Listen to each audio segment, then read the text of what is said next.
We're here live to answer your fantasy basketball questions.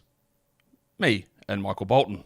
Thanks, Josh. It's Michael Bolton here, and it's time for another episode of the Locked On Fantasy Basketball Podcast. Let's get to it. Let's get to it, indeed. You are Locked On Fantasy Basketball, your daily fantasy basketball podcast, part of the Locked On Podcast Network.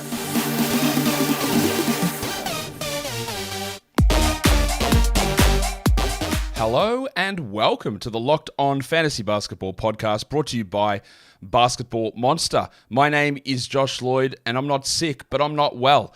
I'm also the lead fantasy analyst at basketballmonster.com, and you can find me on Twitter as always at redrock_bball, on TikTok at redrock_bball, and on Instagram at Locked On Fantasy Basketball. Today's episode is brought to you by LinkedIn. LinkedIn Jobs helps you find the qualified candidates that you want to talk to faster. Post your job for free at linkedin.com/LockedOnNBA. That is linkedin.com/LockedOnNBA to post your job for free. Are you a double banger? You should be. Go ahead and listen to the video, or watch the video, then listen to the audio, do it vice versa. Hit the thumbs up, hit the subscribe, hit the notification bell, and leave your comments down below. We're also, of course, free on all platforms. We are here to answer questions for the first time in 2024. And I am joined, once again, I was joined by Obi, but he's leaving. But I am now joined by the one and only Adam King. Welcome, Kingy. Josh, good to be here. Excited to hear your ad read coming up for anyone. Yeah, hopefully it's a cracker. It's a new one, and we were excited to get that going later on. But we've got questions to answer straight away here. Yep, we do. I'm just going to answer this one in a certain way. So many tiers says, hey, what are your best guesses for which Blazers are going to be worth rostering around the fantasy playoffs? If your fantasy playoffs are in the wrong spot, not my problem. Like, do it correctly to begin with. That sounds snarky, but it is. All right, Obi, I know. I don't know who's going to be. It's very hard to know which specific players are going to be not hurt in the rotation, traded in 3 months' time. There's just don't. What I would plan for is a lot of the guys like Grant, Ayton, Simons not being available in April. But in terms of who is going to be there, well, Kingy, I've got no idea. Yeah, it's hard. There's a few teams in that category this season, I think. So, yes, very hard to know. Ness says, Tre Jones said that he's starting. What do we do? Well, I have been telling you this for about a week and a half. It is likely because Malachi Branham is out, so you just go and add him. I don't think there's anything else with that, Kingy. No, I don't think so. I think if he's available and you need assists, go and get him. Obi agrees. He's a massive Tre Jones guy over here. He's look, I think it's pretty straightforward that you go and do that. I don't like to worry about this sort of stuff, Dylan. What do I think of Markkanen's outlook rest of the season? Any worries? Like sure, anyone at any point can get hurt, can get dropped off, can trade, whatever. All this stuff can happen. There's no point. There's enough stresses in your life, I'm guessing, Dylan, unless you live an absolute charmed life, that sitting and worrying about hypothetical drop-offs of players in 3 months' time, it just shouldn't be the focus of what you're doing. Look to build other things. If you find a good trade that is an equivalent value, because half the time we all sit here and we worry about these things and we think this is going to happen and this will definitely happen and this is going to happen, and it doesn't, and you've just expended energy or gotten worse in the process by stressing about things that you think are going to happen and then you're nowhere near it. Yeah, I think per game Markkanen's been fine, but as we said with Portland, we can't project the future, so we don't know what's going to happen. Utah aren't as competitive as they were last year, so well, they are at the moment though. At the moment, yeah. But overall, I don't know. Maybe they're going to shake things up a bit.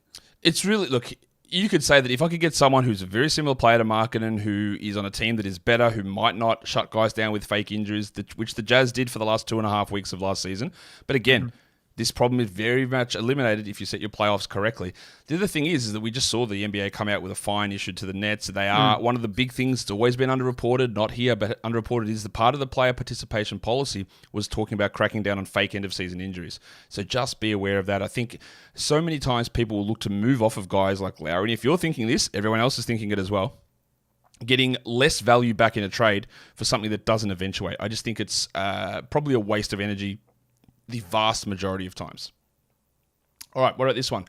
Daniel says, is Pat Williams still a hold in a standard category league? Kingy? Oh, I think so. I think we just hold, and Levine's obviously close to coming back, and people are going to take a hit. I think it's probably Pat Williams or Caruso that drops out, probably Caruso. Look, I think he's doing just enough. His upside's not super high, but the minutes are there. He's been doing some defensive stuff. So I'd probably just be holding him until we see what happens. Yeah, I don't think there's any real problem in holding him. I don't think there's any huge names that are popping up off the web. Maybe it's Tre Jones, and look, if you had to make that switch just to see what happens, I'm okay with doing that.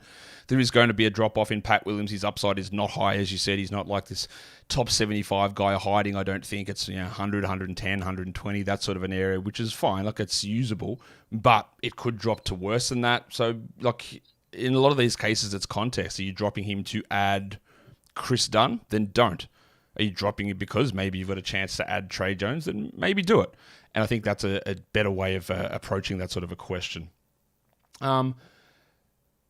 Joel, you must be in a very shallow league. Do I think Walker Kessler is worth a stash? Well, he shouldn't just be sitting on the waiver wire to begin with. So, sure, yes. You're sitting in first place, but yeah, no worries. What about Draymond Green? We got the news on Draymond today that apparently after the cryptic comments of Steve Kerr, Woj was like, oh, he might be coming back soon and rejoining the team. The suspension's coming soon. The way they've handled all this has been absolutely ridiculous to me. What do you think about this Warriors looking full youth training mode? Don't agree with that necessarily. Does Draymond get back to projected value? Well, I guess what depends on what your projected value is. Kingy, where do you see Draymond now? If he's on the wire, do you go and add him? He is on the wire in a couple of my leagues. I've considered adding him. Projected value, as you said, depends what your value is. I think he's probably top 100 best case. I don't know. If he's there, you've got an injury spot that you can drop him into, or you're sitting on top of your standings, then maybe you add him. But I've never been super high on him anyway, so I'm probably a little bit biased in that respect. I think he's potentially worth adding, but I don't see him as a high priority. It really just depends on what your team is as well. We know he's not going to score. He'll get rebounds, assists. The steals and blocks can be there. It might not be there. They're a bit all over the place, those categories. But it does look like maybe at some point next week he's returning. There's definitely nothing wrong with adding him, but it's all going to be very specific. I don't think they're going to be sitting there playing him 20 minutes a night if that's what you're asking. I think that there is obviously these other guys in the rotation, but Draymond wasn't their problem in terms of on-court play. He was their second best player before he got hurt. Like, he's been way better than Chris Paul and Andrew Wiggins and Klay Thompson all season. So I don't think they're going to be like, all right, I know you've had all these issues, Draymond, but you're the one who's being banished and not these other guys who have really struggled. So, I don't think so. Mike asked a question that only you can answer, Mike. Is it too late to sell Kobe White? I don't know. The only way of you knowing that is by trying it. Is it probably too late? Well, unless the other managers are living under a rock and they don't understand that Zach LaVine is back on Friday, then probably yes. But you can try it still. And okay, I guess maybe we'll flip this question, King, is if you were selling high on Kobe White, what is like the type of player, the only level of play you would accept back in a trade that would make it worth it versus just holding on? I'd probably try to get top 60, maybe. If I couldn't get that, then I wouldn't bother. We actually spoke about this on my show last night with G and Mitch, and I actually sort of flipped this because I had this exact question. I actually flipped it and said, if you don't have Kobe White, keep an eye out for him becoming a buy low when LaVine comes back, because Kobe White could have 3 games where he shoots 20%, which has nothing to do with Zach LaVine, and manages to drop him, or they just want to offload him. You might be able to get him for a top 120 player in 2 weeks, and I would do that because I still think I think the Bulls have shown that they're comfortable with him now playing a big role, and he's been able to do that. So yeah, I'd keep an eye on that. I had him on the Buy Low show a couple of days ago as well. Obviously harder to do after he has a big go on yesterday, but yeah, that's distinctly possible because he was like 200th over the prior 2 weeks leading up to yesterday's game. Today's episode is brought to you by LinkedIn Jobs. It is the start of a new year. Every small business owner is asking themselves the same sort of question. Look, what can you do in 2024 to take your business to the next level? LinkedIn Jobs knows that success in a business is all about the team that you surround yourself with. That's why LinkedIn Jobs has created the tools to help find the right professionals for your team faster and for free. I used to do a lot of hiring back in my previous life before I was reincarnated into this person who talks about fake sports for a living. And it was frustrating. It's a frustrating experience trying to sift through the right candidates, and that's where LinkedIn Jobs can come and help. It's when you've got all the quality candidates given to you, the way LinkedIn Jobs does it, it is so much easier to do. In fact, 86% of small businesses can get a qualified candidate within 24 hours on LinkedIn Jobs. Post your job for free at linkedin.com/lockedonnba. That is linkedin.com/lockedonnba to post your job for free. Terms and conditions apply. Today's episode is also brought to you by BetterHelp. It's 2024 and you're going to hear the phrases bandied about. New year, new me, what are those big changes I need to make to help change my life and all these resolutions, but that often can be not what you need to do. Finding the small changes that can add on to all of the positive stuff that you've done in 2023 is the way to go about it. And therapy can help you find your strength so you can ditch the extreme changes and extreme resolutions and make small changes that really stick. If you're thinking about starting therapy, you can give BetterHelp a try. It's entirely online. It's designed to be convenient, flexible, and suited to your schedule. You go online, you fill out a brief questionnaire to get matched with a licensed therapist, and you switch therapists at any time for no additional charge, which is really important because if you don't click with your therapist, you're not going to be opening up, you're not going to tell them what you're actually thinking, and they're not going to be able to help you. So that's just a waste of your time and everyone's time. So you can go in there and just switch and find the person that you feel comfortable talking to. Celebrate the progress that you've already made. Go to betterhelp.com/lockedonnba to get 10% off your first month. That is BetterHelp, HELP.com/lockedonnba. All right, let us crack back in here, Kingy, and see what we need to go on here. What do we do with Jordan Clarkson? This is a really good question, Anton. I've been very, very clear and very upfront about it. I have no idea what the hell is going on with the Jazz. I don't know what their rotation is game by game, even though the starters have been consistent for 3 or 4 in a row. What do you do with Clarko? Because his last couple of games have been immense. I think you've got to add him, and we drop him later on if it cools off or roles change. I don't think you just ignore that, though. No, I think if he's available, you go and grab him. And we wait and see. He's been up and down this season. He's been in and out of the starting lineup. Looks like he's going to be coming off the bench now. I wish they'd just start Keyonte George, but that might come. Grab him if he's available. Hold him. No one's really going to buy him, I don't think. So you just enjoy what he's doing right now. JJ83, I knew at some point I'd get one of these questions. Now it's time for me to offer my controversial take to get the people on audio to jump on the video so they can leave a comment and lambast me. He says, what are your thoughts on Russ in a 5-cat league? There are no percentage categories, so I'm torn. You shouldn't be torn. He's shithouse. You can't roster a player in a standard-sized league who's playing 18 minutes a night. You just can't do it on the off hope that maybe someone gets injured later on. You're just shooting yourself in the dick, continuously waiting for this to happen, waiting for the glory days of when Russ was awesome. He's not awesome anymore. The fact that the Clippers are good now is because they reduced his minutes. And while I'm saying that I'm sort of saying it I'm not. He's bad. Like, he's not good anymore. And I don't know what you're waiting for, hoping for this to happen. Yeah, the percentages aren't there, but the man is playing 18 minutes a night. That's not enough. Unless you're in a 16-team league, that is just not enough to matter. Kingy, am I just off on that? Like, would you hold him for counting stats in limited minutes? Would you hold for an injury? I don't see why. But I am clearly in the minority because he's like 84% rostered. As you said, maybe in a deeper format you could. If it's 16-team, maybe 14, probably not. In 12-team, I wouldn't be. I think you could find value elsewhere. I think you could stream, or not even streaming. There'll just be better people available who are playing, as you said, more than 18 minutes because that's not enough. Yeah, it just isn't. Like, and also when Paul George was injured, it didn't change. It was when Kawhi was out that things were able to step up. But that's it. Oh, here's a good question. Hagen Utwell says, how much longer should we wait on Jaylen Green's third-year leap? It's not coming, mate. I talked about this in the off-season. It wasn't on my show. It was on Salman Ali's show. We were talking about the merits of Jaylen Green. He says, I'm not sure there's going to be a big leap for Jaylen coming. I still think he's got all-star upside. And I said, look, no offense. I know this is a rocket show, but if you don't take a leap in year 3, you are never going to be, very rarely going to be an all-NBA level player. Like, that is when these guys, it doesn't matter who is around them, that is when these guys take that step forward and show that they are something. So this third-year leap, I just don't think it's happening. I think Jaylen Green is basically the same player. He has shown some improvements, but the efficiency is all the same. He's shown some improvements in his passing. But at this point, he's been on my drop list for about 3 or 4 weeks, and I'm done. Like, if he picks it back up later on, do it. I was in industry pickup. I had Jaylen Green. I'm sitting on top of the stand. I said, I'm not even bothering with this bullshit. I'll see you later. I could have stashed and held, but I don't see it. Points league is a little bit different. Category leagues, I'm not here for a Kingy. No, and I think the difference this year, I mean, as you said, he hasn't really progressed in terms of production, but Houston have progressed in terms of talent. And so they don't need to play him 32 minutes now, even if he's playing bad. And I just pulled up his game log, and you can see he's got 31, 28, 36, 25, 20, 23, 27. So his minutes, if he's not playing well, if he's not producing, they're just not going to play him. And you could argue that he's, the fifth best player now in the starting five, potentially. Dylan Brooks, not sure, but Fred VanVleet, Alperen Sengun, Jabari Smith, they're better than him. Tari Eason's probably better than him. So, I don't have him anywhere, and I haven't really regretted not drafting him. I don't think you should either.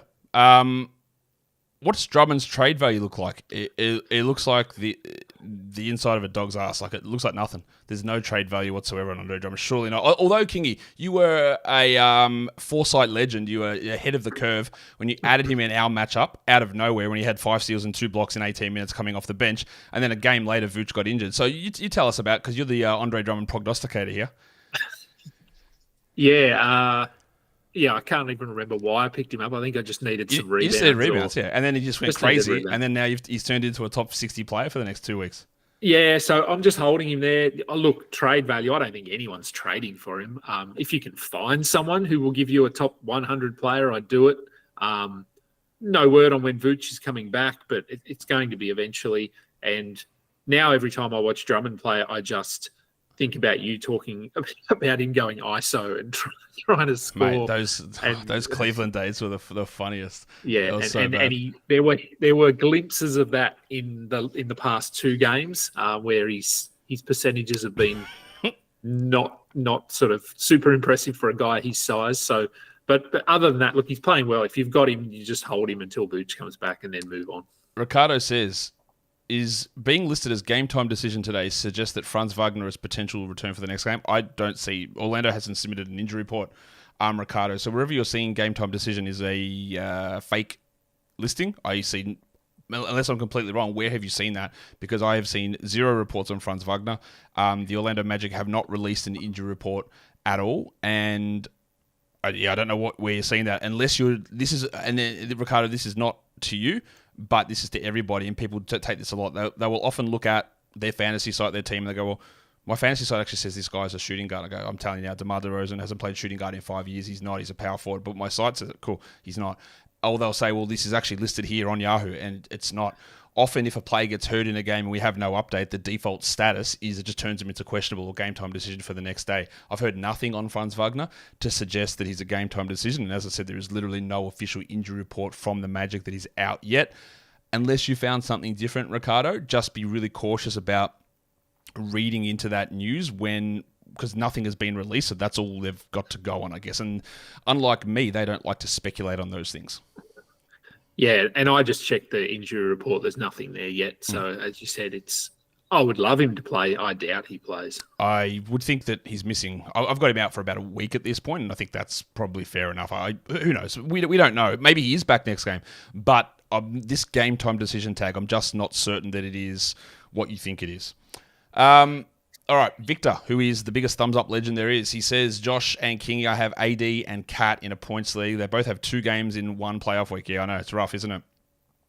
Should you try to get players who have 3 or 4 games, like AD and Cat for Embiid or AD and Sabonis? I think AD and Cat for Embiid is too much to give up for Embiid, to be fair. But yes, like having your 2, let's say Cat's your 4th best player, but having 2 of your best 4 players have 2 games in a week in the playoffs is a killer. That's why I would never have suggested drafting, Luka and Kyrie together, or Luka and AD, or LaMelo and AD, or whatever, because the Lakers, the Wolves, the Hornets, and the Mavericks had 2 games in the playoffs, depending on when your schedule was, but they were the only teams with a 2-game schedule. And combining those 2 is it's hard. It's going to be hard to deal with that. 3-game weeks, I don't really care. If you go 3-3-4 and have 10 games, or something having 12, I don't care. A 2-game week is a killer for a top-level pick. So I would be looking to move off those players. You get AD and Cat for Embiid, too much, considering AD and Embiid are basically very similar. But yeah, you should be looking to make those moves. I'm not sure everyone's going to be looking at the 2-game playoff weeks at this point, but I would be very, very interested in doing that. Yeah, agreed. I wouldn't give up 18 cat for Embiid, but I'd certainly be looking to move off at least one of those guys. Two questions. We'll do with this question here. Zon says, "Is Jalen Johnson the Hawks' new superstar?" King, I'll let you have that one. Look, it was one game. Like, people are talking about yesterday's game, obviously, and it was good. And he's been awesome this season. We talked about him again last night on my show, and did some hypothetical trades, and we did Jalen Johnson for Brandon Ingram, and all of us went Jalen Johnson over Brandon Ingram.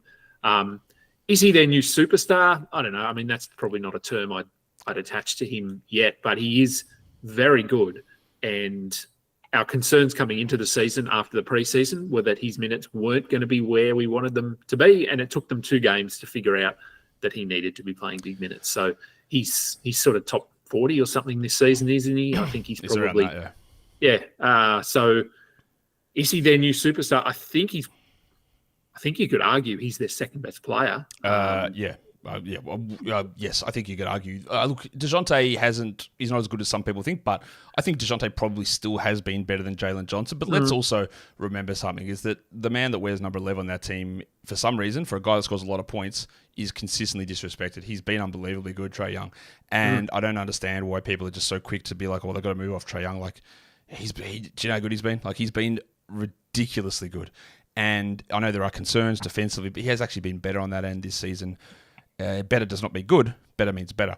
And so Jalen is very good. I think he could be a very strong number 2 sort of a player. But he's also, I don't want to compare him to this guy because Miles Bridges is a shit bloke. But in terms of the dependency level of his production, it feels like he's got this ability. But if Tre goes down, can he ever take over? I don't know about that part of it. But in terms of everything else, I love what he's done. He was a really interesting player that we talked about at the end of last season. Is, hey, maybe there's a breakout here. As soon as John Collins was traded, went, oh, maybe. And then people go, no, they'll just start Sadiq Bey. And you know, they're dickheads, so you're probably right. But that obviously didn't last. But I don't know if there's that true, I am the number 1, I've got 28 usage, I'm creating everything for myself sort of a player in there, which to be a superstar, I sort of think you need to have that in you, and I don't really know that he's got that. Today's episode is brought to you by a new sponsor, and that new sponsor is Hungry Root. Now, obviously, this company has done no market testing in Australia, but that is okay because they're not available in Australia. Kingy, I know that you're always hungry for a root, which should be one of their catchphrases, but if you're looking to eat a little healthier in 2024, Hungry Root is here to rescue you from the short-lived resolutions by making meal planning easy and nutritious. Build healthy habits that won't disappear by February with Hungry Root. I'm sure many of you have a New Year's resolution to get involved with Hungry Root and dealing with the cold and being healthy and eating things at a much healthier level, and that's what Hungry Root is able to provide. You can save money. You save money on groceries because they're delivering these fresh veggies right to your house. You reduce food waste, hoping to save up to 30% on food waste each week, and you save time without having to worry about meal planning, going to the grocery store as well. You take a short quiz, and Hungry Root gets to know you, your goals, and how you like to eat. They ask what flavor that you like, what kitchen appliances you use, and then they keep your needs and preferences top of mind and build you a cart with delicious recipes and all your grocery needs for the week. Right now, Hungry Root is offering Locked On NBA listeners 40% off your first delivery and free veggies for life. That is a lot of veggies. Just go to hungryroot.com/lockedon to get 40% off your first delivery and get your free veggies. That is hungryroot.com/lockedon. Don't forget to use the link so that they know that we sent you. I have never been hungrier for a root in my life, Kingy. Free veggies, free roots for a lifetime. It is a amazing deal over there from the guys at Hungry Root. All right, what are we going to talk about now that's not rooting? Which team is the scariest to play in industry pickup right now? Well, I am on top. I don't think it's me. I think it's probably Drew, to be honest. He beat me, and then Beta beat me. Oh, no. Yeah, I've lost 2 of the last 3. I think it's probably Drew at the moment. Yeah, it's not me. It's... yeah, look, I mean, every team is scary to me. I lost to Dan Titus last week, and he was last. So, yeah, look, it's probably Drew. Drew's team looks pretty good. If Beta beat you, then he must have a fairly solid team. I mean, obviously you'd had a pretty good run as well. So yeah, I had a stinker last week. I don't know what the hell happened in that week, but yeah, his team's pretty good. Drew's is pretty good, but I'm back on track this week. I'm 7-2 up at the moment. Yeah, I'm not. So. All right, Jordan Jensen, Scoot and Keyonte are still projected to go off. Again, really, I know that I talk a lot and I have a lot of shows and I do written content and all this sort of stuff. I think it's really important, and some of you will have heard me say this many times. It's really important to stress what I mean when I say this. I don't think I've ever said that they're going to go off. And I think as soon as I said, man, I think you should go grab Keyonte George, I'm really excited what he can bring. People go, man, Josh is getting hard. He's so excited. He's frothing about these guys. He thinks he's going to be... No, it's not what I'm saying at all. It's all about trying to find little edges on the margins. It's not about me saying, if I'm telling you, hey, there is a top 20 play here, go and grab him, stop what you are doing immediately. If you're having a conversation with your missus about discipline issues with your kid at school, you stop it and go and add that top 20 play. Go, hold on, I've got to go and add Tre Jones because he just got dropped. That is a different story. That is not what I've ever said about Scoot and Keyonte. I think they can have some solid runs. I think I said maybe they can be top 90 best case scenario. But you can't be holding both of these guys in a luxury stash type scenario if your team is struggling. I don't know when things are going to change for these guys. Like Scoot is starting already over Malcolm Brogdon, so there's already a start there.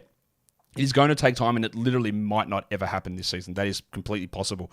I think you can move on from Keyonte. I think that he has lost momentum with the injury, and there's no real plan at the moment to get him into this larger role. It might happen later on, but you cannot afford to have two rookie point guards who struggle with efficiency, who we just are not sure of their role, and sit them both on your team because you will just lose.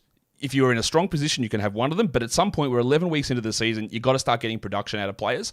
And these guys, I do think rostering Scoot is the right decision, but that's not going to be for everyone, Kingy. You can't just be really cautious of, and I try not to be hyperbolic when I talk, and I think I do a pretty good job of it, but often people will hear something get spoken and then turn that into, it's the best ever, it's all going to happen, it's all going to blow up from here.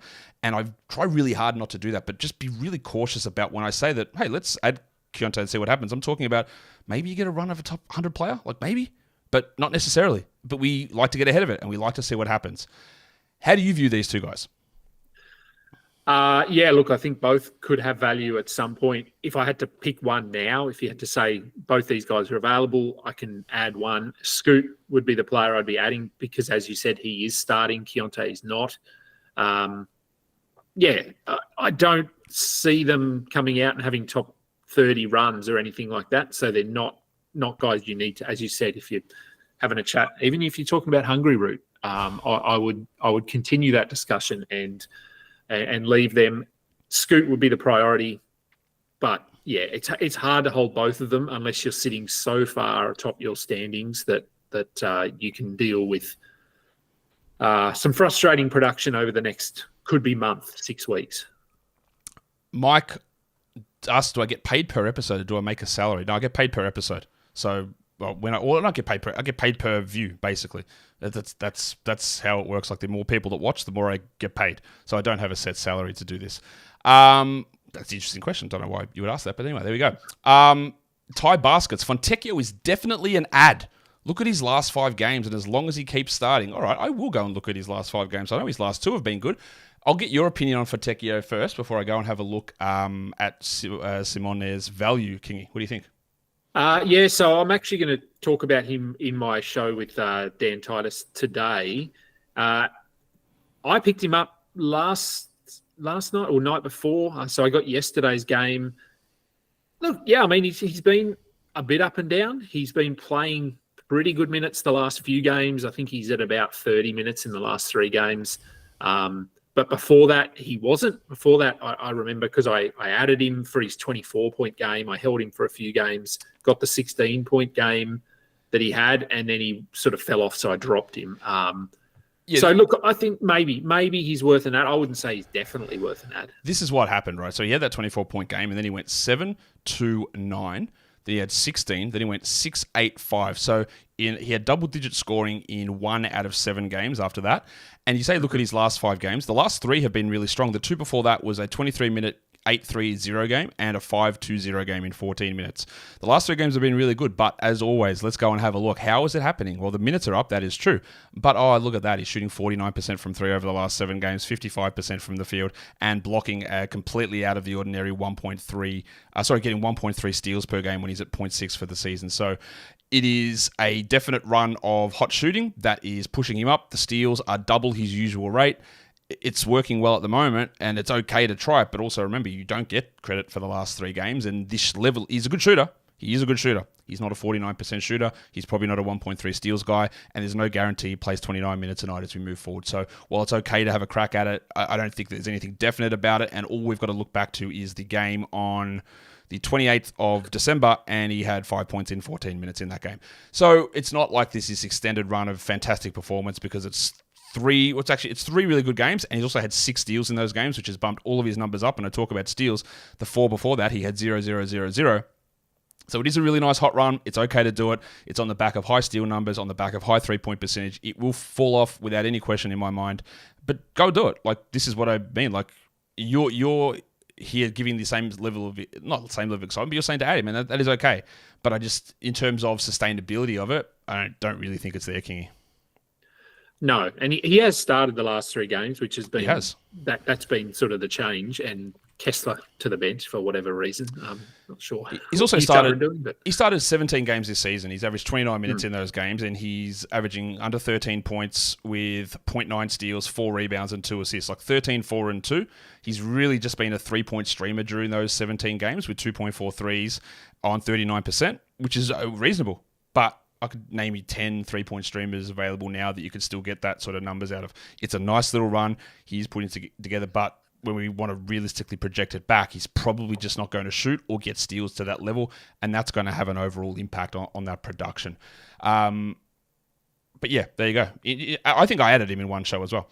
In one bloody league too. What are my thoughts on the Pirtle situation? I've given them plenty of times, but actually, Ty said as long as he keeps starting, he's definitely out. I just read those starting numbers. They're not that good. They're fine. But again, this is going to drop off. But go and add. A starter who plays 29 minutes is definitely okay to have a crack at. I just don't think that it's going to stick at that level. What do you think about the Pirtle situation? Because I talked about it. I talked about my logic in trying to project it. I talked about how that just got completely blown up in my face. So, Kingy, what do you think about the Pirtle situation? Well, I mean, what exactly are they referring to with Pirtle's situation? Because he's at 32 minutes. The situation was that he was playing like 24 minutes a night, and now he's playing 30 minutes a night. So what is real there? And my point on it is that he played 22 minutes a night in the 2 games that Precious didn't play and was out of the rotation. So I said trading Precious actually has no impact on his minutes. And then, of course, he's played 30 plus minutes in every game since Precious has been traded, which there's no logic behind that in terms of how the rotation was running before. They just decided, well, okay, now we're not going to play Boucher, we're not going to play Siakam at center ever again, and Pirtle's going to get the minutes, which I love. I think he should get the minutes. So I feel, knowing what I know about Pirtle as a player, I feel good about him getting those minutes. So it's not like I say, well, they're going to find out that he should not play the minutes. I think they're going to find out that he should have been playing them all along. So I think it is relatively sustainable. My skepticism was whether the coaches would actually do it, and they did. So there you go.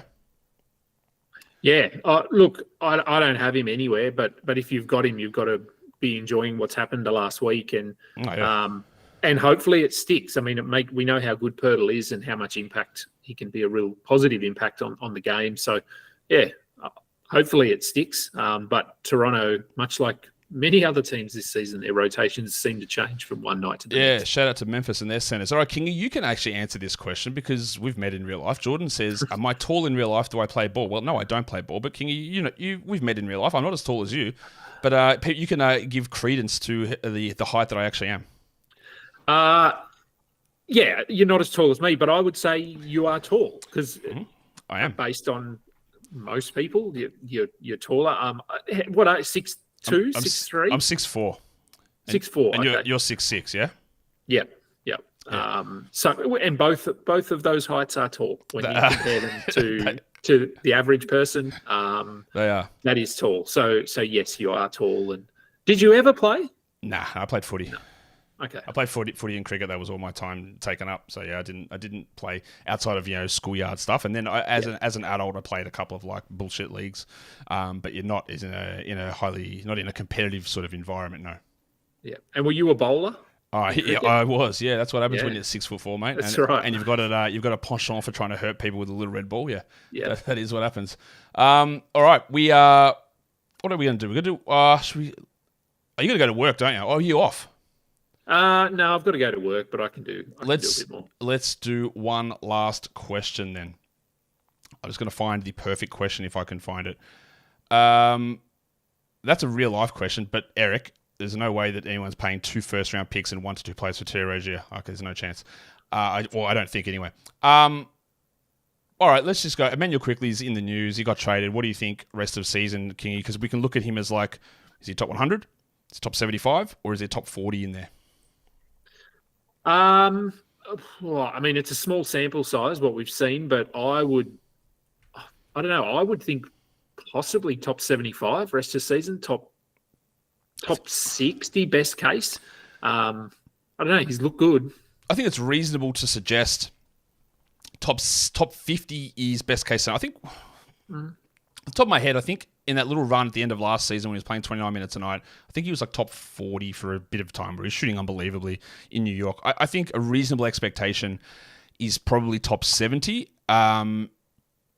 Your best case is probably top 40. He does lack a little in assist numbers and rebounds and steals, which is always going to limit the upper level of what he does. So I think probably top 60, top 70 is a reasonable longer-term expectation on that one for the rest of this season. But I do think he's one of those guys that was always on my list of, hey, someone should trade for him and get him into a starter's role because he's going to be big.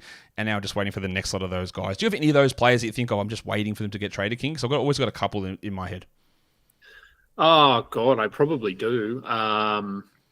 I don't know who it would be off the top of my head. I'd have to scroll through teams and look. I mean, there's always players that I'd like to see getting more minutes. Man, I think, he's getting good minutes, but if Larry Nance got 33, 34 minutes. Yeah, I don't think he can do it, though. I just don't think his body can do it anymore. And that's like, yeah, there are a few players like that. The guys to me that I want to get sort of into a larger role are Quentin Grimes. I think he could actually be a really, really good player. I think Cole Anthony in 30 minutes and I can actually be really good. I think Max Christie can be really good in a couple of years' time at least. I think Julian Champagny in 30 minutes a night could be a really good player. They're probably the ones that stand out to me that they're sort of buried at the moment. And if that opportunity arose for them that in future, Peyton Watson, the other one as well, obviously, which we've spoken about him at length, but there's quite a few of those. And last question, I asked you this one, Kingy. He says, have you dunked before? Yes, I have. Have not in a game environment, but yeah, I've worked really hard. I went to the gym and I said to the gym people, hey, design me a program. I want to dunk. So we just did bunches of like legs and ass work. Giggity. And I got it and did it and went, yeah, I'm happy with that. That's probably it for me. And I'm sure you have, Kingy. Yes. When I was younger, it was, multiple dunks per game kind of thing. Oh, per game, this guy. Per game. Sean Kemp over here. Well, all right, that'll bring us to the end of this, Kingy. Thanks again for coming on. Tell us what you're doing at the moment. We've got, I've got 3 shows a week, Thursday, Friday, Saturday. We've got Mike Fiddle doing his Wednesday betting DFS show, talking about all the stuff that I know nothing about. And we've got Noah doing his Tank Me Later show on, when's he doing those? Tuesdays, I think. So 5 nights a week, we should have shows coming out. As we start to get towards the playoffs, we're not that far off. Yeah, we are getting close. Like 8-9 weeks away from fantasy playoffs in most cases, and it is pretty exciting, Kingy. That will bring us to the end of this. We're going to head out, and I'm going to go and do all of the stuff that I need to do now. Thank you again for coming on. My pleasure. I will. I'll head to work, and I'll be back on in a couple of weeks. You will be, guys. If you are here, I'm sure you want to be double bangers. So listen on audio. Go across to the video side, and you need to Anita Water. You ring the bell, you subscribe, you thumbs up, you leave your comments. All of that stuff goes such a long way to helping this show grow and to continue to have its best season ever.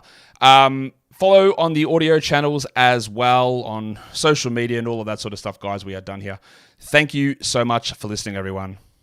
See ya.